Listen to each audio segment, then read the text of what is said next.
Welcome to Market Madness, the podcast from Gimme Sport, where every day is like deadline day. Market Madness is the ultimate football podcast for fans who want to go beyond the headlines and into the stories that shape the transfer market.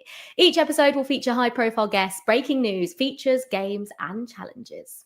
And don't forget, you can watch the show on YouTube, Facebook, X, and also at gimmesport.com. Make sure you add that in or listen on your podcast app of your choice. Links can be found in the show notes. For more info on any of the stories discussed today, head over to Gimme Sports website. Liv, what are you saying?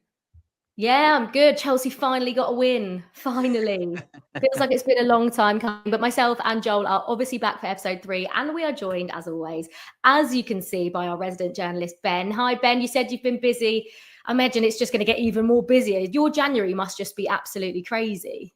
Yeah, I wasn't so busy, though, that I didn't get the wear orange, purple, red type memo. Joel obviously isn't in sync with us and our kit for episode 3. But I tell you something, we're billing this as every day as like deadline day. The last 24 hours, particularly for Manchester City, have felt exactly like a deadline day. Yeah, absolutely. Well, talking of Manchester City, coming up today, it is a very busy show. We are going to hear from YouTuber Ben Black on Erling Haaland's mammoth new deal at the Champions.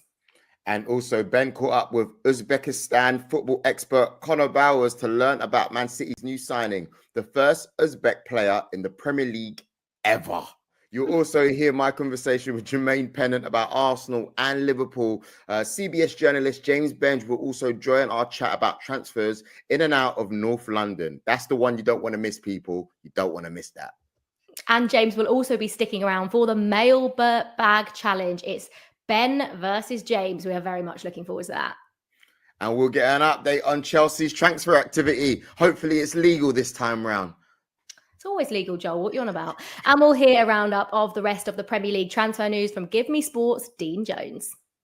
All right, let's get into it. This is Market Madness from Give Me Sport.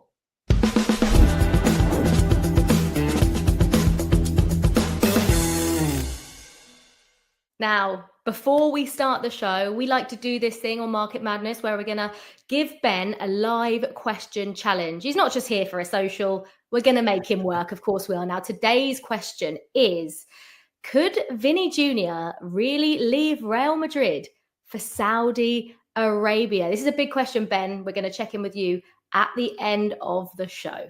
Wow, huge question and a huge outlay as well, I would imagine, if it's to happen. I will give you more details, as you say, by the end of the show.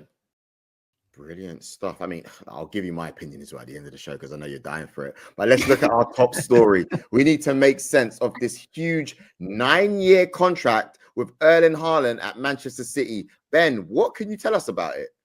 Yeah, as you say, it's a 9.5-year deal, and Erling Haaland all in, base wage plus bonuses, earning somewhere close but not quite to £1 million a week. And in addition to that, he's going to be there until possibly the end of his career, but certainly his mid-30s. He's going to outlast Pep Guardiola. And this was something that all parties were working to for quite some time discreetly. Haaland settled in Manchester. And I think the other aspect to this, which is very interesting, is that the new deal has removed a lot of the exit provisions that were in the old contract. So although there's still clauses, and although there is an astronomical number in there that could allow somebody to bid for Erling Haaland and release him, you would think that only Saudi could afford that. Generally, a lot of the more market value provisions allowing Erling Haaland to leave in the old deal have now been removed. So it's a big boost for Manchester City, and coupled with their transfer activity, as I said at the top of the show, they've been very busy in January.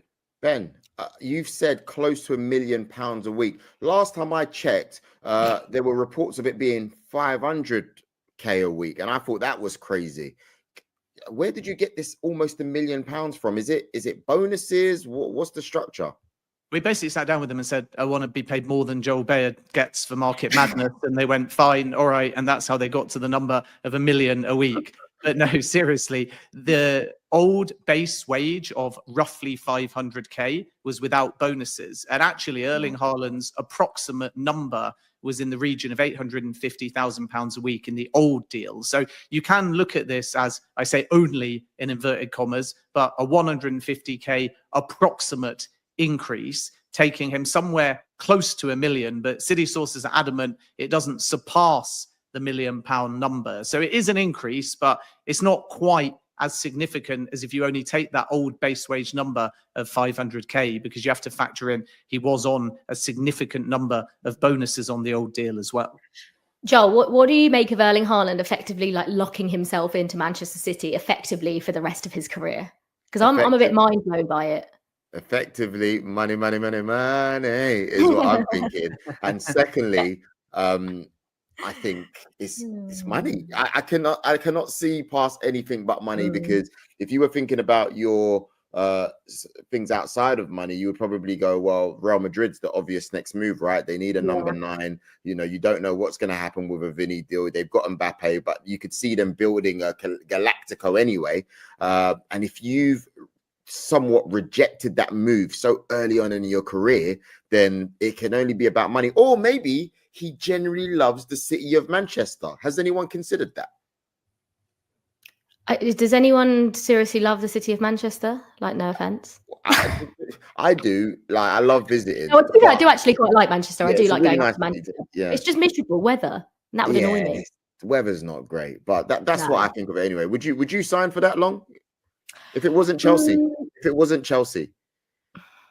If it wasn't Chelsea, probably. I don't know. If it was Chelsea, then yeah, obviously. But I don't know. I feel like it's not obviously a stupid decision, because obviously he's getting nearly £1 million a week for the next 10 years, which for him obviously is like ridiculous. But it does just seem a bit like, I don't know. I'm sort of questioning why there's no like release clause, or why there's no nothing. Like, effectively, like Ben says, the only like country that's going to be able to afford him is Saudi Arabia. So to me, he's staying at City for the next 10 years. And it's really weird, because what's City going to look like without Guardiola? I think there's so many question marks and everything that's going on at the club right now that, the future isn't as certain as perhaps it was maybe a couple of years ago. But anyway, we're sticking with City because, as you say, Ben, it has been a very, very busy time for them in the transfer window. They have been the most proactive of any club. So tell us a little bit about Marmoush, Hayes and Huzanov as well.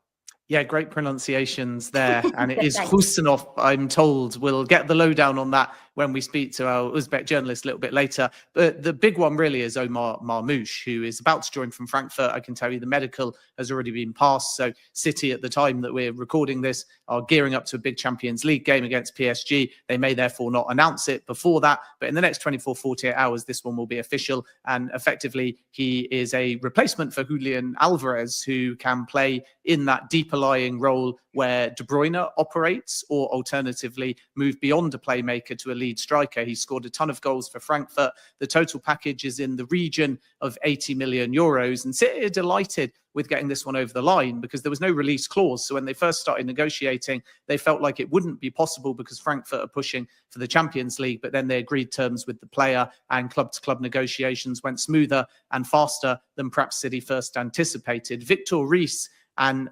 also Abdulkadir Husanov are two young centre-backs that have both joined for in excess of 35 million euros on long-term contracts. Reis is a very interesting one, because the expectation from the Palmeiras end was that he would stay until the summer and then play in the Club World Cup and join City. But Manchester City have been able to escalate that transfer to now, which tells you that they obviously feel he can be part of their first team squad.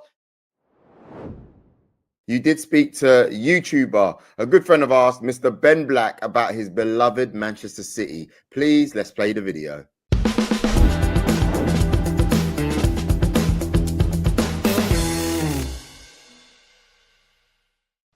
Ben, thanks for joining me. It's great to see you. You are in Turkey. Give me the details of what on earth you are up to, because you're always on the move. Well, firstly, thanks for having me. Yeah, I'm in Turkey at the moment. So I'm doing a series where basically I go to every top league in the world. I try and watch a team from like basically everywhere. And this time it's Turkey. I've never watched like an actual Turkish football team in Turkey. I've got Galatasaray in the bag last night. I've got Besiktas tonight and Fenerbahce on Thursday. So quite an exciting week. And of course, we've met in Saudi before where there's a football culture as well. And you've rubbed shoulders with many a star, including Cristiano Ronaldo. Do you enjoy this on the road, different teams, cultures, environments? Because football we see as kind of universal, right? But there are big points of difference as well, country to country, team to team. And you probably see that firsthand more than most. Yeah, I mean, I kind of like fell into this after the World Cup. So I went to every World Cup game, and then I kind of just became the person that went to football games, and then like it kind of just like snowballed into this. Well, okay, I know about the Premier League. I grew up near Manchester, only really ever watched the Premier League. Sometimes dabbled into La Liga or something, but never, really went and watched a game from Turkey or Egypt or anywhere really. So when I started doing this series, it's actually like, wait, people like football everywhere, and these fans are like crazier than fans back home. They deserve to be shown like back to like my audience in the UK and the US. So I started making the videos, and like some of the places we've gone are absolutely unreal. I think Morocco, Egypt, India, Saudi Arabia are some of the standouts so far. And you mentioned that you are from Manchester and you are in the blue camp or half of Yes. Manchester, a Manchester City fan. Why do you follow Manchester City? It's very simple for me. So I've been a Man City fan my entire life. I had a season ticket in 2004, long before all of the success. Both of my parents were Man City fans. They both grew up in Manchester, and it was you're either a Man City fan or you're out the house. I think my brother one day came home and said he wanted to be a Liverpool fan. My dad said, "That's great. Here's the door. Let me know when you've changed your mind." So do you have a first game that you remember or like a formative Manchester City memory? Because I was going from like my dad started taking me from when I was a very little kid, so it's all kind of a blur. Went to I mean, one that like really sticks with me is obviously the game against QPR. I mean, I've been to quite a few games before that, but that's like a very vivid memory. Potentially ran on the pitch after he scored the goal with a lot of other fans. It was a very special moment. But I've been to Wembley. Actually, you know what? A bit of a sad one. Wigan beating us in the FA Cup was at Wembley was a bit of a downer, but that was a memory before those times as well. You mentioned the Aguero moment against QPR and the incredible title win for Manchester City. Is that for you, if you've kind of got your fan hat on, I suppose, the greatest ever football moment? It's the greatest ever sporting moment. Nothing will ever top that. Like even in my own life, that is the happiest day of my life. The only one that's close is the treble winning Champions League. But I think just that Premier League, the way it happened, everything about it, nothing will ever top that in world sport, in my opinion. That you know what? So, I don't even think that's outrageous to say either. And when you actually look at everything, that is a creme de la creme. I mean, I get it, but behind me is Claudio Ranieri lifting the Premier League title for my beloved Leicester City. So I do slightly disagree with you. That is fair enough. Now, I have to talk about Manchester City now as well. And the big news this week, Erling Haaland, a new 10-year deal. Give me your reaction. It's beautiful, isn't it? That is a statement of intent. That is maybe we've not been playing so well over the past few weeks, but that is not Man City. We can keep a player like Erling Haaland for as long as we want because he knows over the next few years he's guaranteed success. Like there's another treble coming. There's a Champions League. There's a Premier League. We're not going anywhere. And I've seen some photos of you and Erling. It looks like you've met him on a number of different occasions. What's he like up close and personal? You know what? He's just a funny guy. So I did an interview with him It was a really nice experience. So we had like all these school kids there, and it was a bit of an interactive Q&A type thing. So it was about half an hour like on stage interview. And we walked out afterwards, and he walked up behind me, slapped me on the shoulder. I was like, "That was good, eh?" And I was like, "Oh my day, you are huge, bro!" Like, it's just, yeah, really nice guy. If we look at Manchester City in terms of what they can do this season, they've gone a bit of a spending spree. We've got Abdulkadir Husanov and Victor Reis, two young centre-backs. Omar Marmoush is about to join, which is kind of a Julian Alvarez replacement. There might be a midfielder as well. We've already mentioned the Haaland deal. Can they turn things around this season? You smashed the pronunciation way better than I did when I attended, especially on the first two. But you know, it's quite interesting. It's like, okay, Omar Marmoush, like everyone has been hearing about. The other two players, like relatively a bit less well known, but Man City seem to just do this thing where we'll take like a player that's, you know, they've been doing well, but they're not like worldwide known by everyone. And then in a season or two, they will be an absolute top star. Usually takes about a season for them to get going.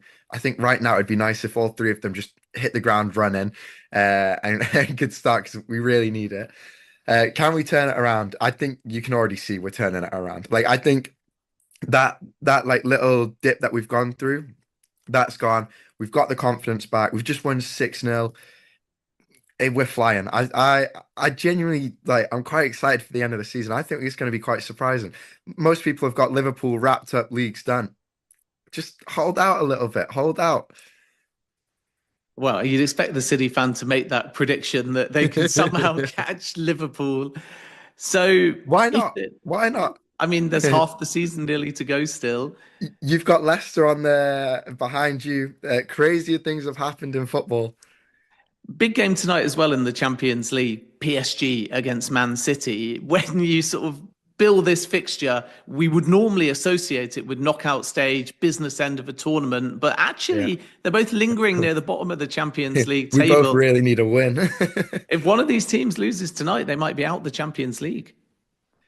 That is crazy to think about. But if this was before we'd had our little dip in form, I would have said easy win. PSG are not the PSG of old, but I think it will be a good game. But I do think Man City will win. Of course, I would say that, but I don't think it's the PSG of old. I think we've got our confidence back. A big win in the Champions League away at PSG, that sets us off quite nicely for the rest of the season. And just finally, I'm going to play a little game with you. I think you might have given away this answer, but it's simple, and it is going to be called Erling Haaland or, and I'm going to throw you a couple of Man City strikers, and we'll find out how far Erling Haaland can get. So, Erling Haaland or Sean Gota? Erling Haaland. Erling Haaland or Uwe Rosler? Erling Haaland. Erling Haaland or Mario Balotelli? Erling Haaland. Erling Haaland or Franny Lee? Erling Haaland. And finally, Erling Haaland or Sergio Aguero? Sergio Aguero.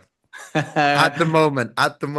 If Haaland sees out that 10-year contract, I might have a different answer.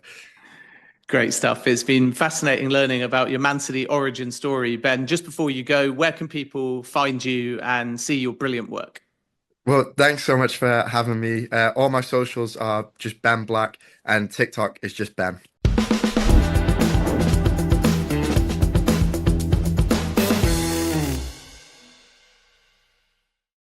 Right, before we get a little bit more information on Husanov, Ben, you've got some breaking news for us, haven't you? And it regards Chelsea. Don't break my heart, please. What you're going to say?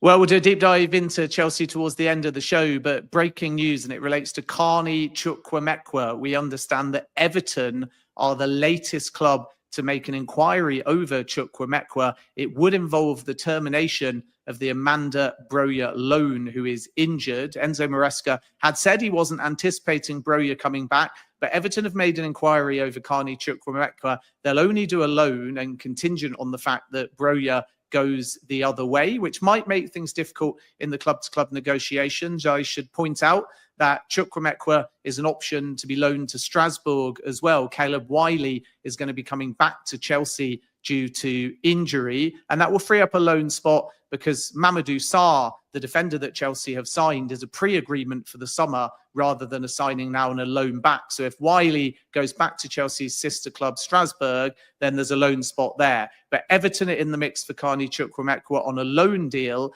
and West Ham are still considering a permanent offer for Chukwuemeka. But the challenge is that Chelsea have got quite a firm asking price for Chukwuemeka. They want £40 million, which is the same number as his release clause. And I think a lot of the suitors looking to sign Chukwuemeka on a permanent deal or with a loan and option feel that that number is a little bit too high. Thank you very much, Ben. I have to be honest with you. I like him as a player, you know. And I really don't think like he's him. been given the opportunity. I think this is a big mistake. I would be open to a loan, but I don't want an option or an obligation in there because I do feel like there's a player in there that could. Live. Yeah. You're forgetting though, you guys are supposed to be getting Estavio as well. And he said he wants to play in the number 10 position. So he's playing out on the right.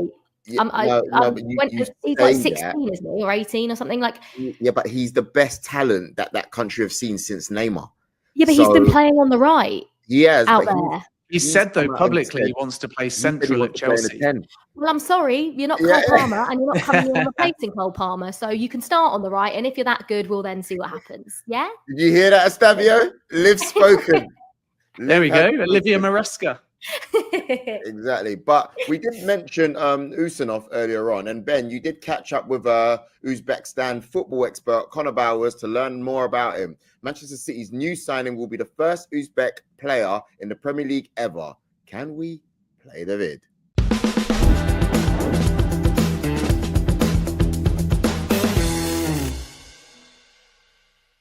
Conor, I'm looking forward to learning more about the first Uzbek to ever play in the Premier League, Abdulkadir Husanov. And my first question to you as an expert in this field is, have I got that pronunciation of the surname right? Pretty much. It's Abdulkadir Husanov. So it's like, who, as in that you say, who is that? Husanov.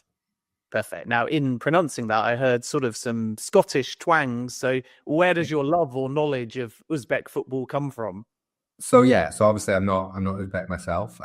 So it stems from a very loose transfer link about 10 years ago. The former national team captain, Odil Akhmedov, was linked with Arsenal. And I kind of looked into who he was because I kind of grew up an Arsenal fan. And it's one of those ones where you pay attention to the player and then you watch the national team. And then I discovered more players. I enjoyed kind of the uniqueness of liking or following kind of a country that most people don't know where it is and didn't know the clubs. And then I kind of just fell into a rabbit hole where I started following the leagues and following the players now who now play abroad. And now here I am. So what can Manchester City expect from the signing of Husanov? I think when it comes to Husanov, a very quiet, like a contrasting player in terms of off the pitch, very quiet, doesn't really, you won't see him really be very loud. He won't obviously get into trouble, but on the pitch, he will be a unit. He's nicknamed like the tank and the train. Simply because he's a no-nonsense defender who will put his body on the line, kind of go back to kind of like an Nemanja Vidic style defender. And he's very, very, very fast, very, very surprisingly technical-ish. But he's very raw, so I hope that he gets the time to kind of actually bed himself into Manchester City. Manchester City beat off several suitors to sign Husanov for a fee of 40 million plus add-ons. Why do you think the deal came about now and the player chose to leave mid-season? Because usually with this sort of young caliber of footballer, they often prefer to wait until the summer, which is a more stable time to make the move. I think it's a mixture of a couple of factors. Loans needed money. Additionally, I just think it's a case of clubs are seeing the value in investing in high potential young players, getting them for what would potentially seem like a lot in terms of about £33 million now, whereas if potentially by the end of the season, it would probably be 40, 45. If you were to give him another season in France, he could potentially even be 60 to 70. So I think it's one of those things where they're taking the risk and buying early to ensure that they get the talent in the door. Obviously, Man City have kind of had issues at the back with sort of fitness, and they don't seem to have a lot of pace, from what I understand, and Husanov has pace.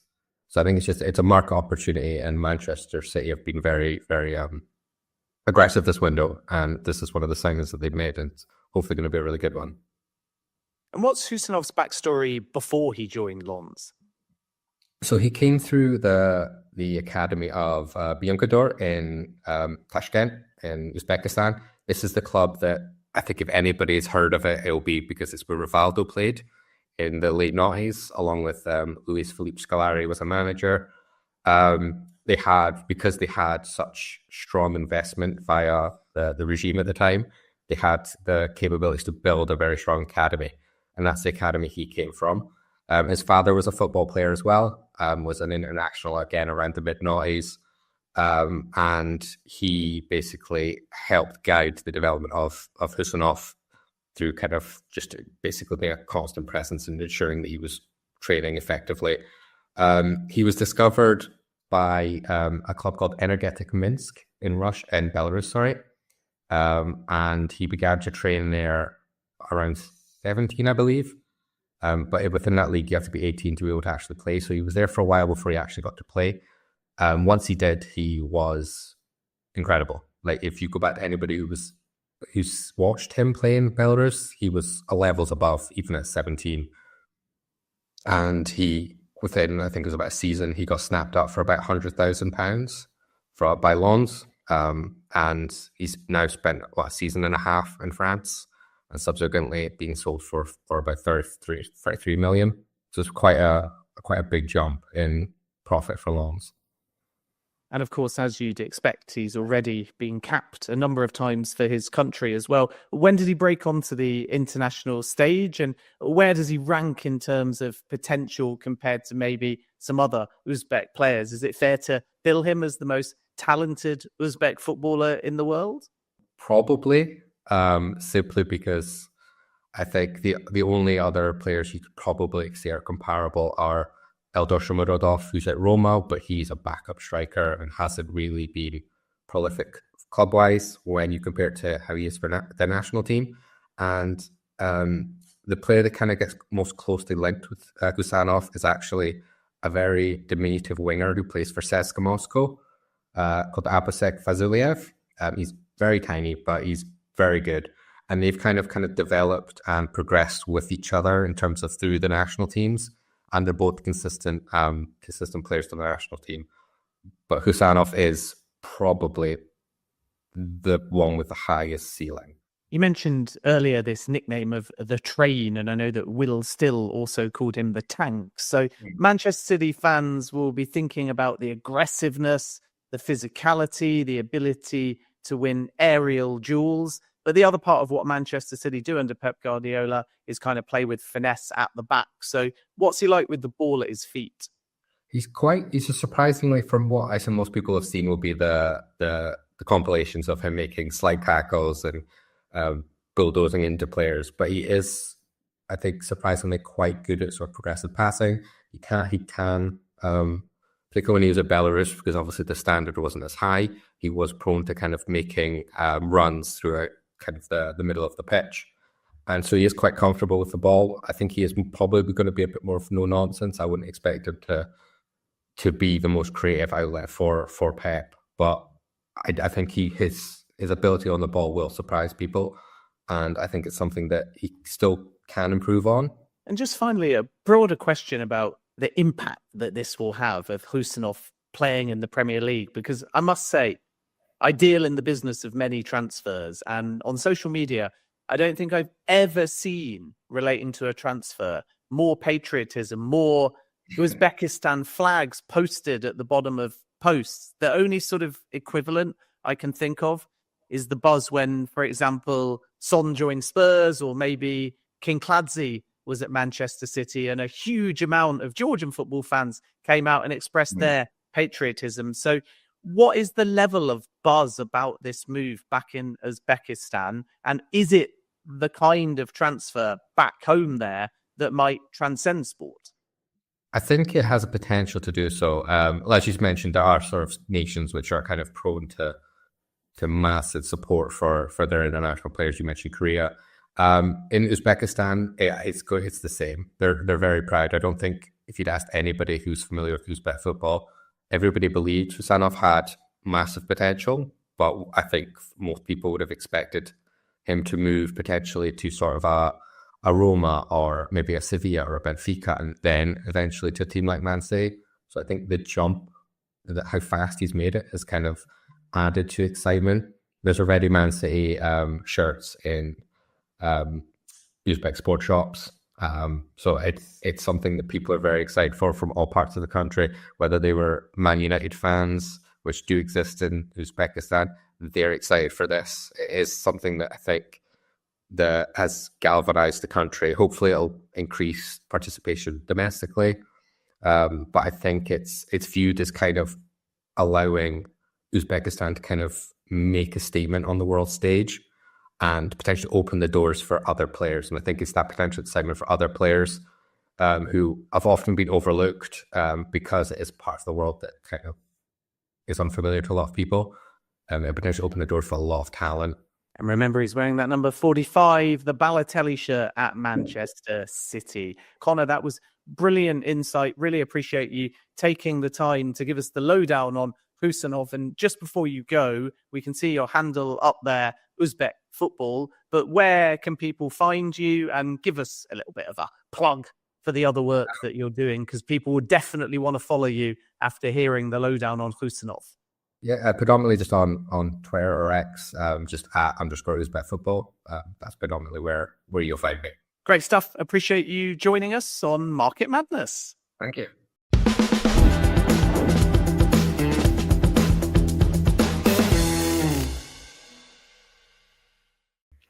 Right, moving on. Next up here on Market Madness, Joel had a little chat with Jermaine Pennant. And basically, Joel was just trying to wind him up by saying that the title race between Arsenal and Liverpool is close. Is it that close? Jermaine was having none of it. Let's take a look. Talk to me, man. Like I said just before we started recording, it's tight at the moment, isn't it? Arsenal versus Liverpool. People are saying drop points, Forest. Well, if you look at it like this, they were the second best team in the league with 20, after 21 games. They won 12 games. So at that point, they were the second best team in the league, and that's where they were in the position in the table. So going in away to the next best team in the league at the time, getting a point is a good point. Arsenal have got to go to Forest. It's not an easy place. It's not an easy place. We have beat them at home already. Just letting you know, we haven't struggled against them. We showed them what was what. But that's fine. But that's like saying Liverpool beat Bournemouth. Arsenal lost to Bournemouth. Liverpool beat Brighton. Arsenal drew to Brighton. So it's causes for horses, isn't it? Is what you're saying. But there's big games coming up. Still a lot to catch up with. I can't see Arsenal going on a 14 or 10 game winning streak. To the end of the season. So, both teams are going to slip up. But yes, it's close. It's closer than it was. But Liverpool are still favourites at the moment. Jermaine, now you've seen us play this season, Arsenal, and we are lacking goals, especially with Saka's injury. Martinelli hasn't quite been the player we thought he was going to be. We've had to switch tactics a little bit, as we've mentioned many times this season. When you look at the Arsenal striker position, how do you reckon we'll cope if we don't buy anyone? And if we do buy someone, what's your thoughts on Sesko or Gyökeres not being at Arsenal at the moment? Well, first part of the question, I think, how are you going to cope? We've seen, Man United, for example. If you had a decent striker, you would have probably won that game 4-1. And there's going to become games like that where teams sit in, make it difficult.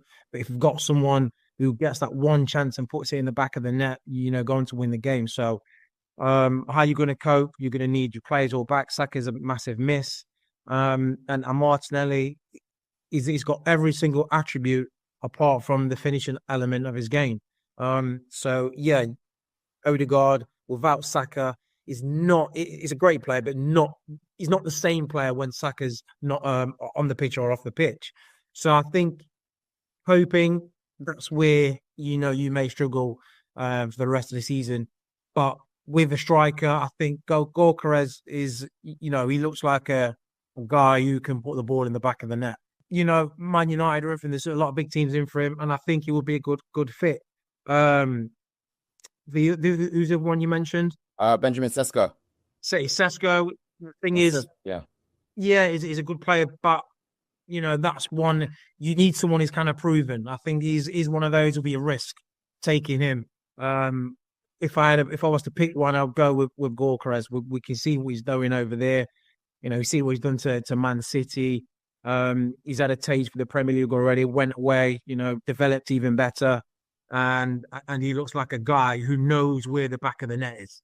So if you're talking about proven strikers, would you bet some money on Arsenal possibly getting Isak in the summer?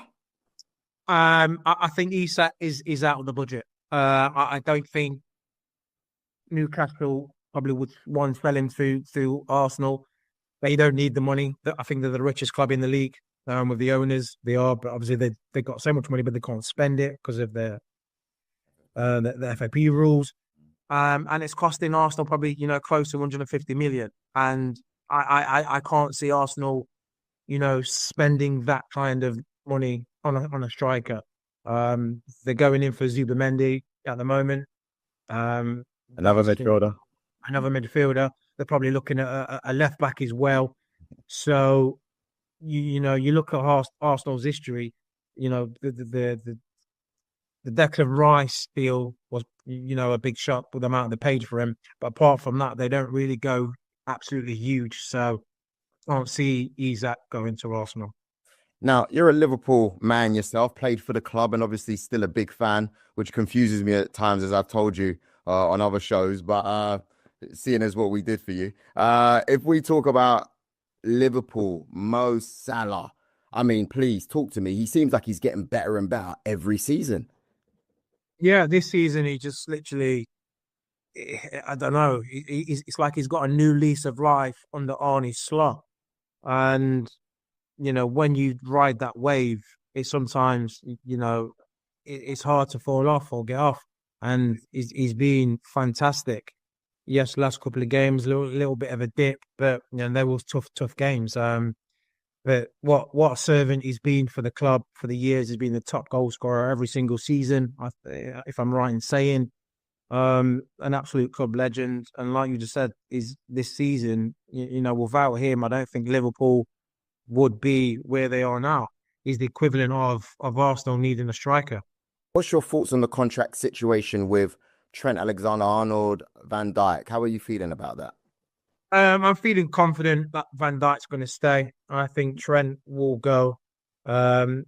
With Salah, he's going to want to play Champions League football. He's going to want to play, in the big competitions.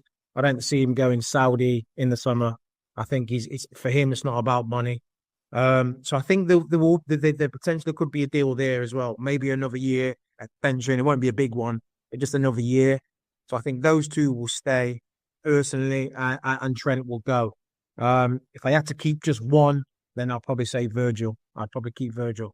Now, I want to talk to you about, you've been to big grounds in your career, whether it's when you played for Arsenal, a real team, or even when you was at Liverpool doing bits and bobs. You've obviously played in the biggest stadiums in the country.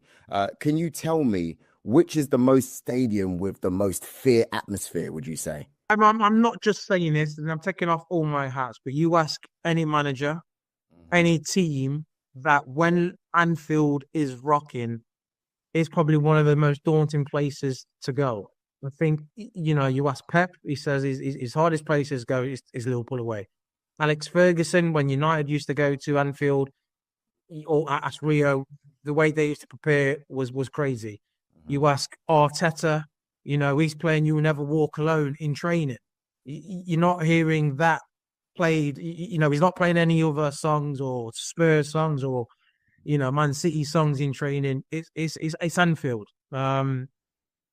And me playing there and being there, I seriously see not the fear, but what it would do to the opposition walking down that tunnel and you hearing "You Never Walk Alone" getting played. It's like certain players were starstruck as well.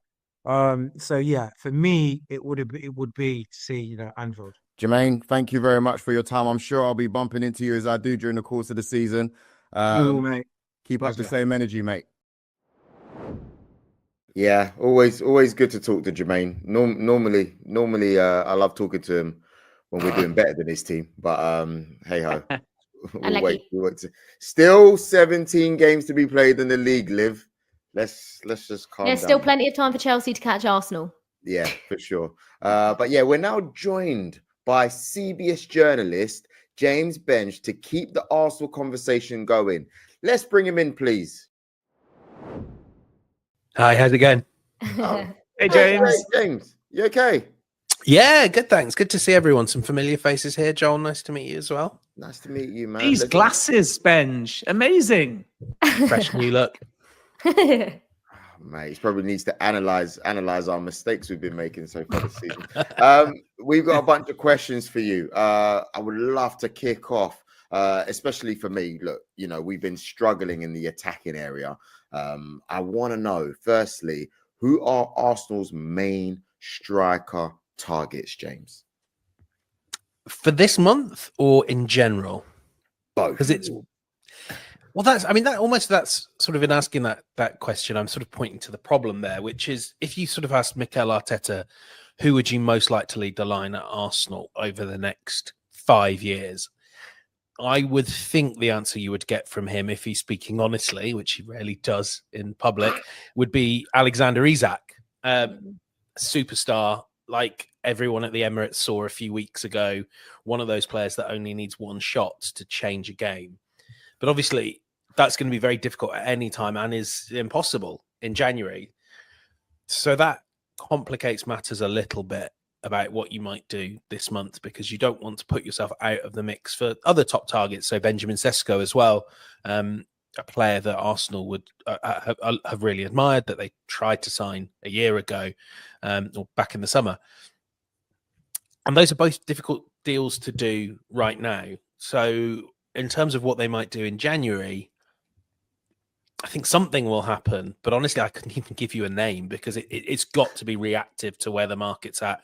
It's got to be, who can we get on loan, or who could we get as a project, or someone that can come in and be the second or third choice striker long term and doesn't block out a space for an Isak or a Sesko or someone like that. Please don't get Alexander Isak, because that for me, when I just think it doesn't solve all of Arsenal's problems, but it solves the main Arsenal problem and a lot of them in one go. Now, another name, not in the striker department though, that Arsenal have been linked with, perhaps I think for the summer, and it was a name they were linked with last summer, is Martin Zubimendi. How close now is that to being done, James? I just want to clarify, we weren't really the ones linked with him last summer. That was Liverpool, just putting it out there. Yeah. So that why means, do I think it was you? because you probably thought Arsenal failed to get another target, and I'm going to take No, I actually didn't. I genuinely thought you were linked with him last summer, and then it's just happening this summer. You're both right, in fairness, because Arsenal looked but didn't move, and Liverpool bid, and then Zubimendi kind of took a U-turn. Right. Yeah. I mean, plus it's sort of, the summer transfer window, everyone gets linked with Arsenal. It's what agents do. And they know it'll get headlines. I mean, and it's the same with Liverpool, Chelsea, Man United, and the Spanish teams. Zubimendi's extremely likely. It's not done yet because, of course, they have to pay the release clause. But Mikel Arteta has been messages have come from Arteta and the Arsenal side for a very long time, convincing Zubimendi, who, as Ben said there, rejected the chance to go to Liverpool, and has sort of rejected the chance to go elsewhere in the Premier League when it's been put to him in the past, that this is the time to move and this is the club to move to. So they have to go and pay the release clause. And my expectation is that they will either do that, or actually more likely will go a little bit over the release clause just to sweeten the payment terms. The way a release clause has to happen is you have to go and deposit the cash at La Liga offices effectively, or make that bank transfer. So at the moment, it would take what I would consider a remarkable turn of events for Zubimendi to not be in an Arsenal shirt at the start of next season. I would be really surprised if that doesn't happen. And it's credit to Arteta and the Arsenal recruitment team that they're the ones that convinced Zubimendi to go, because he's been the hottest defensive midfielder on the market for several years. James, just before you move on to wide targets, and I know Joel's got some questions about some very big names in those areas. You spoke of the recruitment team. How much of what they're doing now is like pre-planned by Edu and part of his legacy, including Zubimendi, and how much of Arsenal had to adapt in 2025 by what I was told was quite a surprise Edu departure? Yeah, the Edu departure was a surprise. And I spoke to people that were very close to him and very senior, and said that they thought maybe he would go in 2 years last summer, not what was almost 2 months. That was a shock. It's true that something like Zubimendi was in the offing, and as Liverpool were trying to convince him to come in last summer, Arsenal were doing the same work for the summer of 2025. But something like January, and if you look at the position Arsenal are in, I don't think they really intended to do any significant business at all. But the reality of this window is when Bukayo Saka's out for 3 months and Gabriel Jesus is out until well into next season, you have to do something reactive to just put up your striker numbers. And there's a list of names that Arsenal will have of who could we get in a pinch. But Jason Ato there is really having to sort of learn on his feet in quite trying circumstances. He's aided by, people like Richard Garlick, the new managing director, and Josh Kroenke, who's over from the States. So that there are people around to aid him. But I think in many ways that also speaks to how reactive this is all having to be for Arsenal.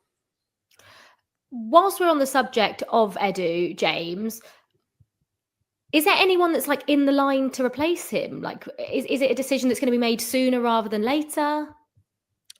The honest answer on that is I don't know when the decision will happen. Everything I was told when Edu left was that it was not one they wanted to rush. And I think there are questions to be asked there when you see Saliba and Saka drifting towards the final 2 years of their contract. Of course, those negotiations can be done by others, by more senior people. But you do let things drift. And we've seen sort of what happened there at a club like Liverpool. When you let your star players get towards 2 years, it very quickly becomes towards 1 year and it's all over conversations.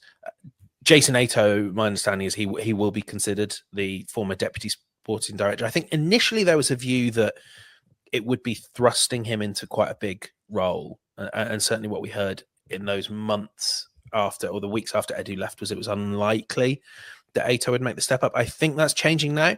Otherwise, you've seen reports linking them to Thomas Rosicky. That makes sense. When Arsenal previously have looked for sporting directors, it's been really important to them to have someone that understands the coach or understands Arsenal, and ideally both. Rosicky ticks both those boxes quite emphatically.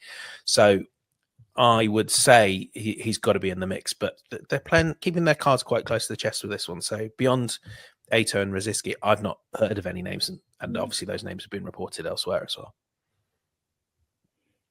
You know what? That gives me faith, because when I look at the situation, look, all we got to do is sort out the left wing position, right? And we could actually win the league next year for sure. That leads, no, it's true, because if you got Zubimendi, you got Rice, you got, you sort out the striker. What are you on about? Yeah, but I'm going to get to that, right? If, for example, we're able to sort that out as well, then honestly, we already know we've got the most defenders in the world. I don't see why we can't be favorites.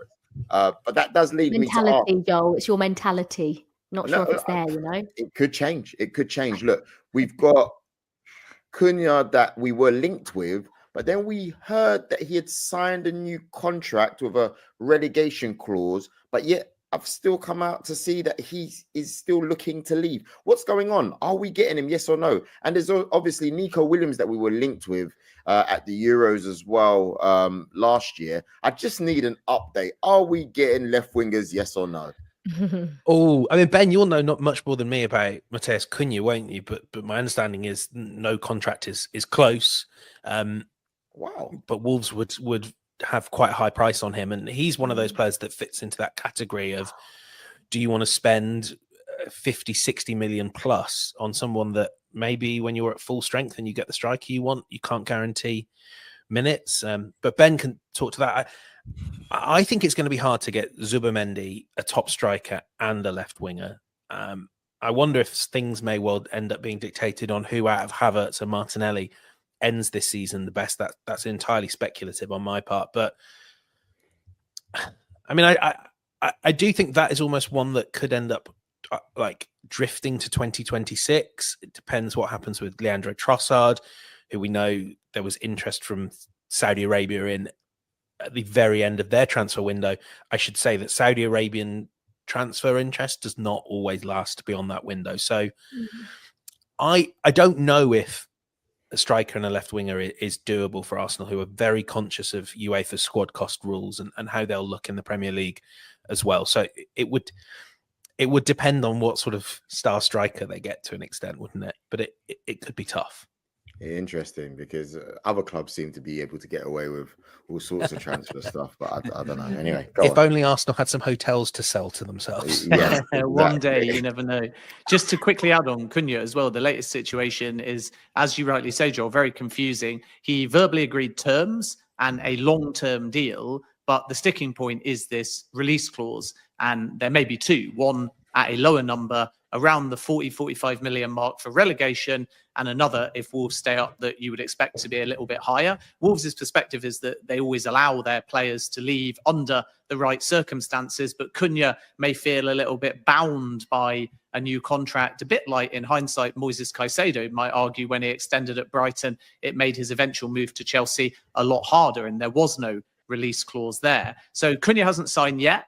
There's a window of opportunity. It's not true to my understanding that Cunha has yet agreed personal terms with Arsenal, but they obviously wouldn't be a problem. You have Nottingham Forest who are across the situation as well. So Cunha is going to be one to watch between now and the end of the window, because nothing is yet signed with Wolves, but it's still a big outlay to get done in January because Wolves value the player at in excess of £80 million.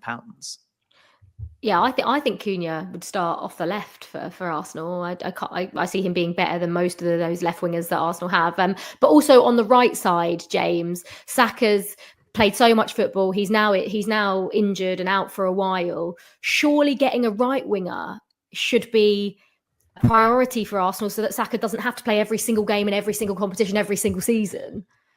I mean, that's definitely a worry.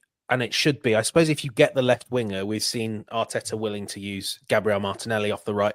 There is also, Joel, I know you'll be excited, the great hope of Ethan Nwaneri, who I know we're looking at very small minutes here, but has had some fantastic cameos and performances off the right. He's back in training right now. So that's another one where I think to an extent you need to leave space in your squad for a Nwaneri, for a Miles Lewis-Skelly to grow and to develop into stars. So at some stage you kind of have to pick a position where you're not going to be as strong as you might like and where you're going to really rely on players. And I think to an extent Bukayo Saka's just on course to be one of the best players in the world. So you're going to want, like, I don't know when the games are that you would just not play Bukayo Saka if you could, beyond like the third round of the EFL Cup. So that would be such a hard one to recruit for. I think it's sort of Ethan and it's hard, really. But the guy needs a break. Let's be honest. But we need to talk about really quickly. Thomas Partey, will he be leaving to go to Saudi this summer? Yes or no, James? No progress on a new contract, so that set the stage for him to leave. Saudi Arabia. Oh. Ben and I spent a lot of time reporting on Saudi Arabia in that first mad summer, and some of the stories I couldn't tell you would stun and shock you. I know there are really big plans this summer. So Thomas Partey is kind of going to be one of those players that's a little bit further down the list. And if big teams can't get who they want, I'm sure there will be offers and interest for him. But yeah, I'm not really seeing at the moment any indication that Arsenal will be offering a new contract. Okay, James, and just quickly, across North London, it's been a pretty terrible season, I think, for Spurs and Ange Postecoglou. Have you got anything on the latest on his future? Try not Lot to of smile, Liv, asking that question. It doesn't I seem. think we're all smiling here, aren't we? We're all See too smiling, many you know? crestfallen faces. I think I think there are questions for Ange Postecoglou as to why he gets so many defenders injured. But really, within Tottenham right now, there is an awful lot of understanding that he has been rolling out defenses that have got 18-year-old midfielders anchoring the back line. So there comes a stage where the drift would become too much, and every club backs their manager till the very day and the very statement that says, we don't back our manager anymore, we've sacked him. But I think there is a real understanding that Postecoglou has had the hardest injury situation in the Premier League, maybe in Europe's top 5 leagues. So I think the real assessment on him will come when Mickey van der Ven's back and Christian Romero's back in training today. So you might see a bit of an upswing there. And who knows, he might even win a trophy. Oh, God, James, don't say that. Jeez.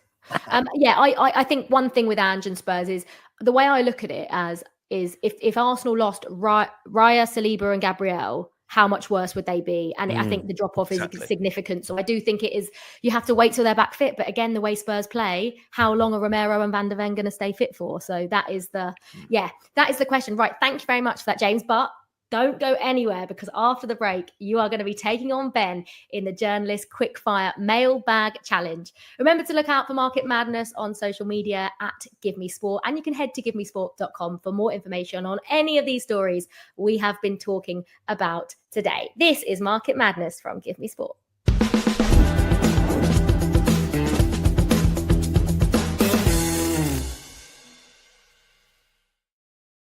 All right, and it's time for the Mailbag Challenge. Thanks to everyone who responded to Ben's post on X and submitted their questions. Please don't forget to follow Ben on @JacobsBen on X to get involved in the future. Okay, right, James. The big question is, can you answer more questions than Ben in 90 seconds? Now, we need full answers. It can't just be a yes or no. And because, James, you are our guest, you're going to go first. Your 90 seconds will start after I finish reading your first question. James, are you ready? No, I'm incapable of self-editing. Right. So am I, though, so it'll be fine. We'll finish 1-1. Okay, so your 90 seconds starts after I have read this. Your first question. Why have Arsenal regressed? Arsenal haven't regressed. They've stayed at about the same level they were last season. I mean, they are literally still second in the Premier League, but they've just had injuries to 2 of the big 3. All three of them throughout this season, so it's no wonder they're not winning the league. Okay, will Ronaldo extend his contract at Al Nassr? I think so, probably not for a long time, but for a lot of money. So he may not be there for a long time, but he'll be there for a good time. Give me one extravagant transfer rumour for the rest of the window. Oh my Lord. For the rest of this window, I think Neymar to wherever Neymar might land, because I'm not sure it's Santos anymore, or potentially even staying in Al Hilal is going to be a huge story that people haven't really processed yet. Are Arsenal in the market for another keeper? Yeah, for the summer, for certain. I don't think Neto's the long-term option. I don't think it will just be Joan Garcia they look at, though, either. Is Zinchenko an exit likely in 2025?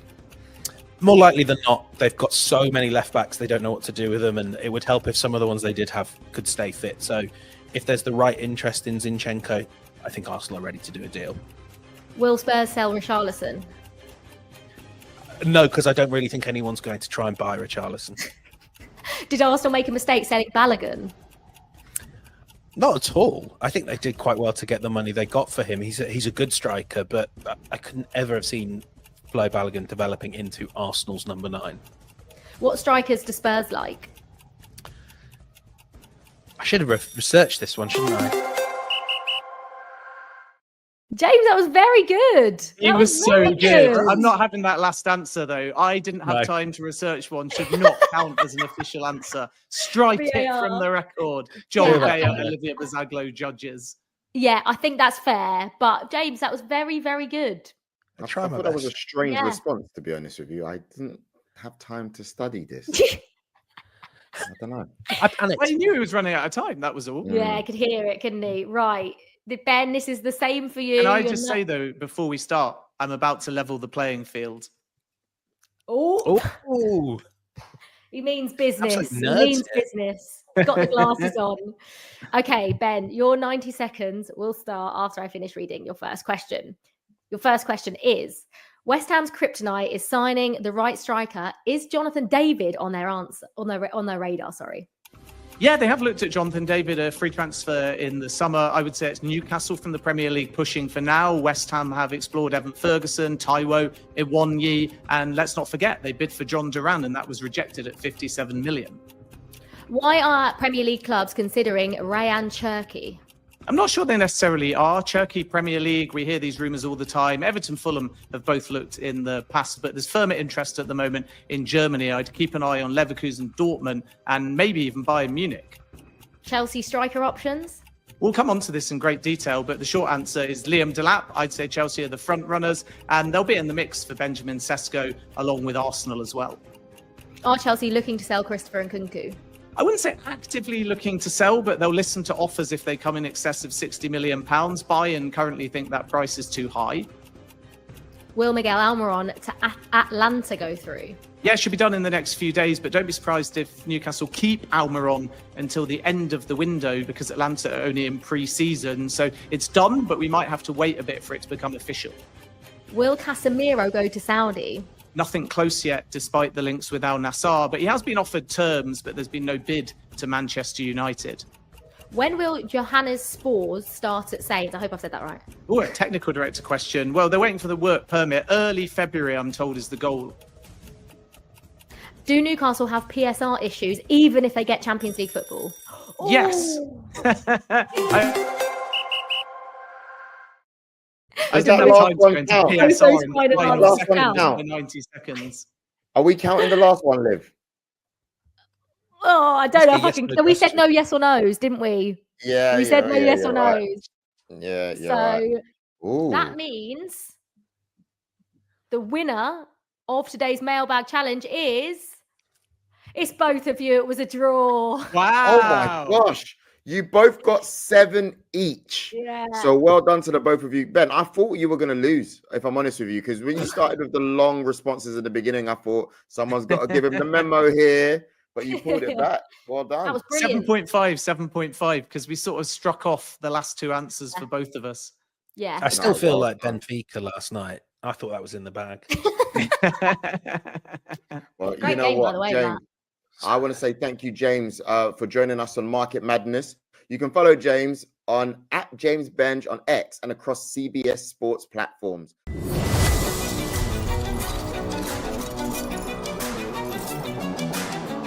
Patrick Dorgu, though, big story. The Lecce fullback. We know that Manchester United want to try and sign somebody in that position. Even though Diego Leon has already joined the club, that's more one for the long term. And last night, after a day of talks, there was a first offer rejected in the region of 27 million euros plus add-ons, taking the total package to 30 million. This morning, Manchester United have gone back and indicated they will be placing a second bid for the player. And they're going to have to get a move on because Napoli are in the mix here and they're prepared to sign the player and then loan him back, which allows them to have a more preferable position in the club-to-club negotiations. Manchester United want the player now. The asking price is 40 million euros. And I'm told that the second offer is not too far short of 35 million euros. And that is expected to be placed either today or tomorrow as Manchester United still try and keep themselves in the race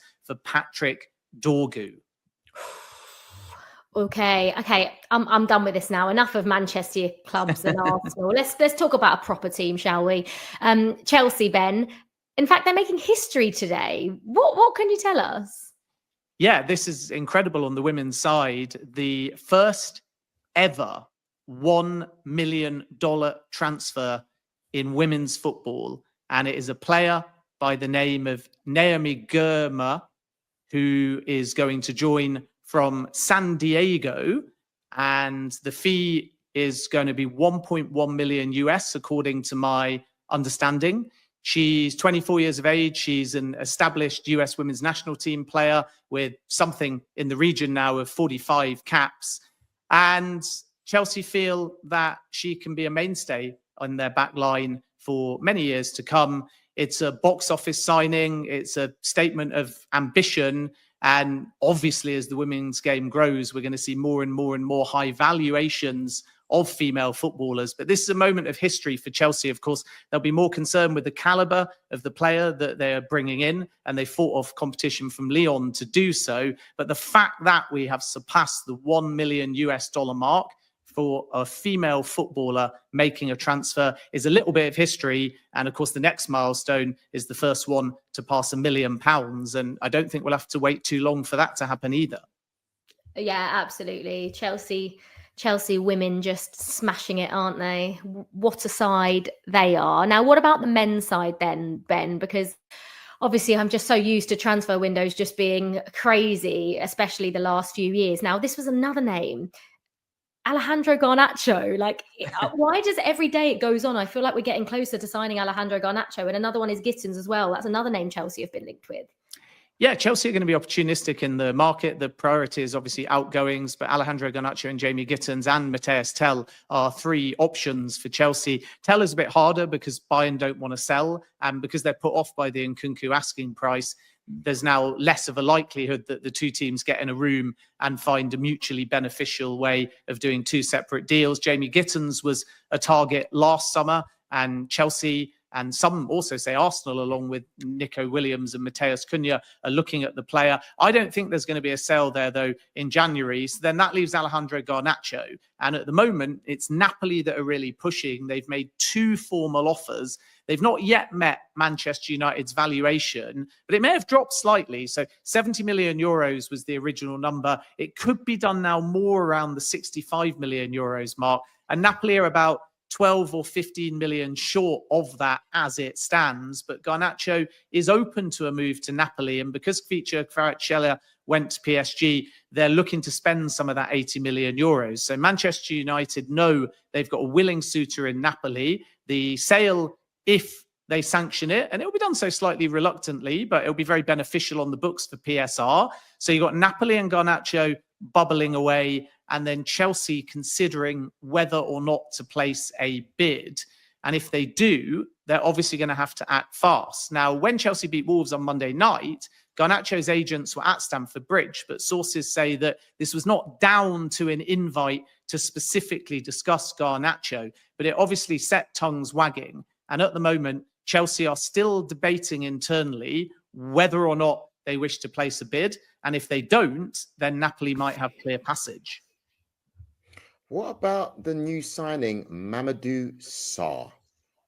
Yeah, Mamadou Sarr, young centre-back at Strasbourg at the moment, very strong in terms of physicality, aerial duels, offers a threat in both boxes, and is playing in exactly the same system as Chelsea, which is the advantage of taking a player from your sister club. So he's learned how to play out from the back, and he's getting much better at that. Good positional awareness. And we've known that Chelsea were looking for more defenders. They've recalled Trevor Chalobah, who I'm sure Liv will be quite prepared to rave about for the next half an hour after a man-of-the-match performance against Wolves. And now Sarr's one for the future. It's a pre-agreement for the summer rather than a loan now. And that technically means Chelsea don't have to bring their three players back, or one of them anyway, that are at Strasbourg: Jordi Petrovic, Caleb Wiley, and Andre Santos. But what I'm told is separate to the Sarr deal, there is likely to be a Wiley recall freeing up a spot. And that's where either Aaron Anselmino or Carney Chukwuemeka might get the opportunity to go to Strasbourg for the second half of the season. The fee for Sarr, 14 million euros. It's a done deal. But again, to emphasize, Joel, it's pre-agreed for the summer rather than sign now and loan back. Enough about Chelsea. Now we have a video message from Gimme Sports senior transfer correspondent Dean Jones for a roundup of the rest of the Premier League transfer news. Listen up, West Ham fans, Newcastle, Everton, and Bournemouth fans. You're going to love this one. It's for you.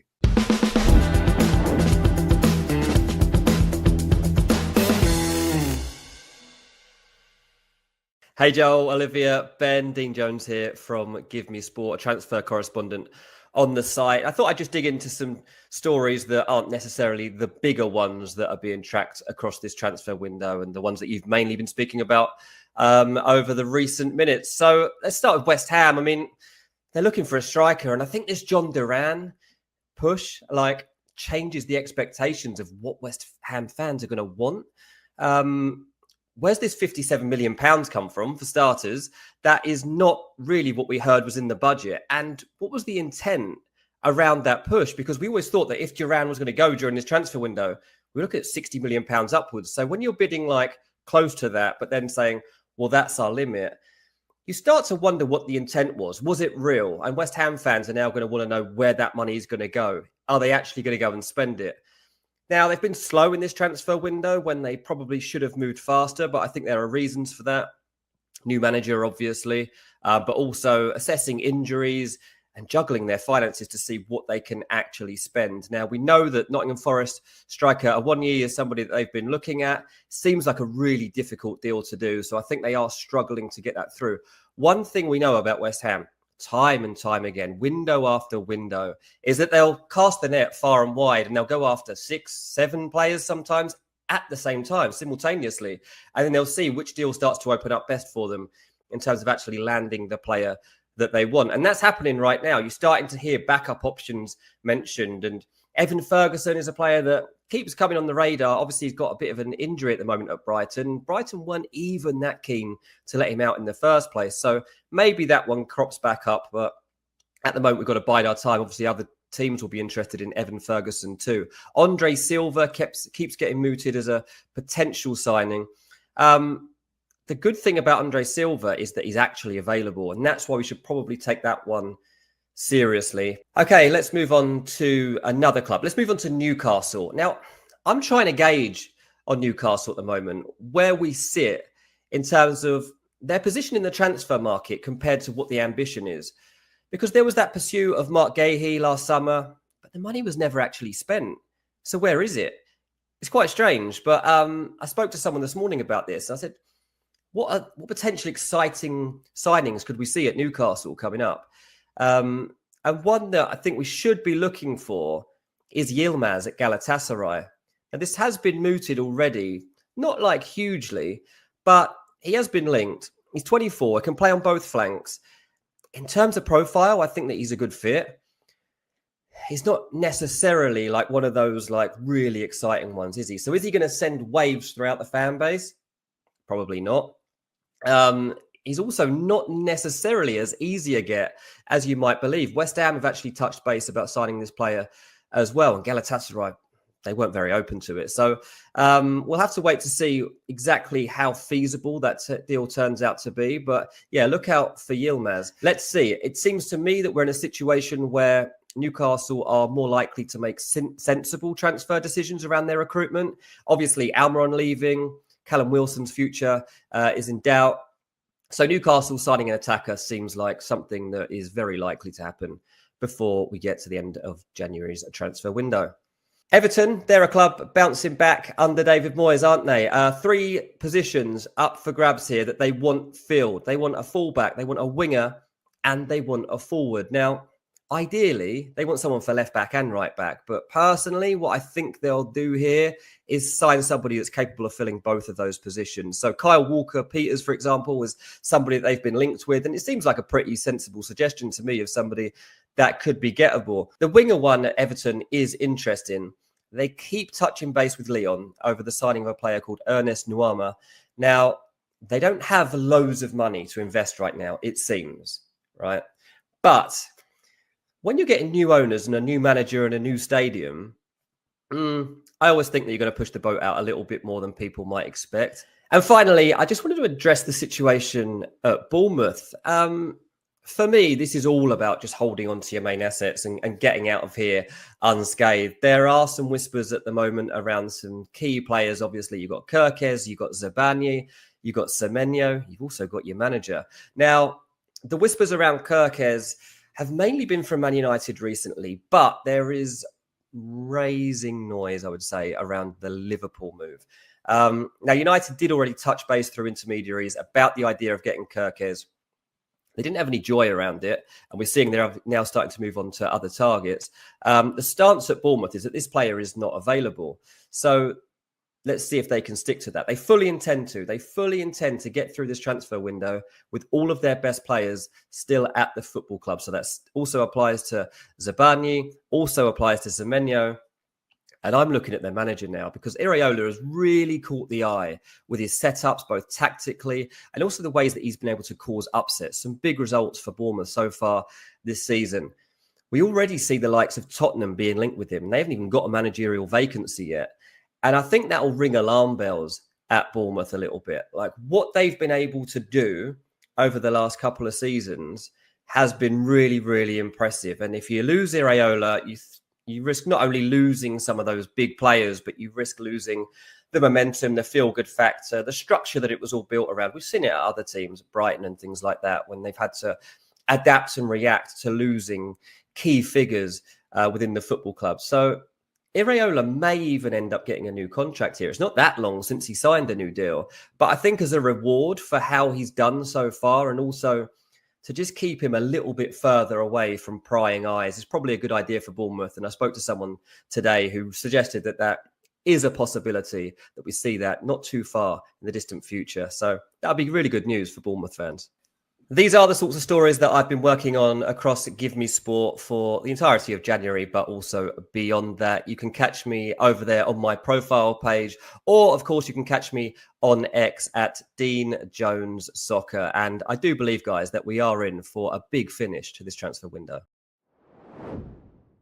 Thank you very much for that, Dean. Right, it's been a packed show. We've had YouTuber and City fan Ben Black on Erling Haaland. Conor Bowers, our Uzbekistan expert, told us about City's new centre-back. And we had Jermaine Pennant and CBS journalist James Benge talking about Arsenal. And now, I think, Ben, we've got some breaking news.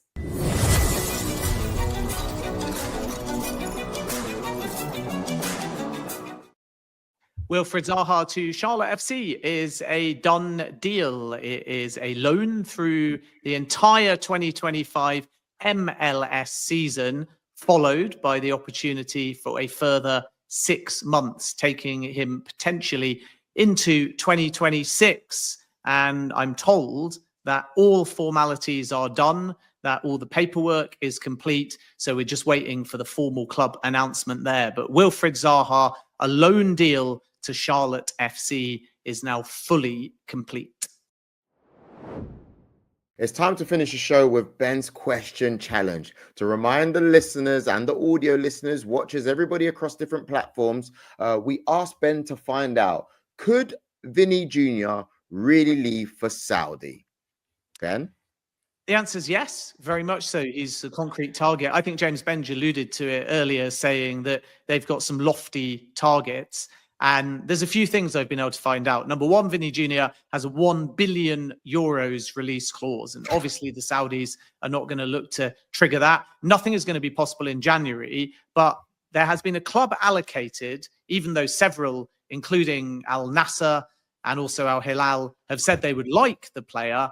But Al Ahly is the team in mind. And the reason for that is because you've got Al Ittihad, Benzema, Al Nassr, Ronaldo, and at the moment anyway, Al Hilal, Neymar.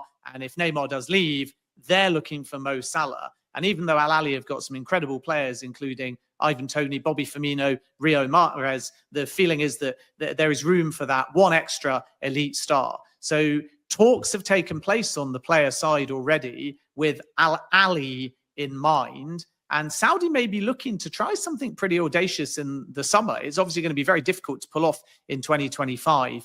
But here's what I'm told. A bit like a world record offer for Kylian Mbappe when he was still at PSG that was turned away. Saudi are prepared to pay not that 1 billion euros release clause, but 350 million euros. That is the number they are thinking of to try and make Real Madrid go, hang on a minute, is that just too good to turn down? There's no yes yet from the player, but watch this space. Al Ahly, Vinny Jr., summer 2025, 350 million euros. He's only 24. Like, Oh, yeah, surely, yeah. It's No. I don't know. It's been a fantastic show. enjoyed speaking with the both of you and the guests that we've had. Please make sure you tune in next week when we'll be talking about the biggest football transfer stories with top guests. You can watch us on YouTube, X, and Facebook. Please search at Gimme Sport, or you can listen on your podcast app of your choice. The links are in the description. Yeah, for more info on any of the stories we've been talking about and so much more, you can head to the Give Me Sport website. It's givemesport.com. We will see you next time here on Market Madness. Bye-bye.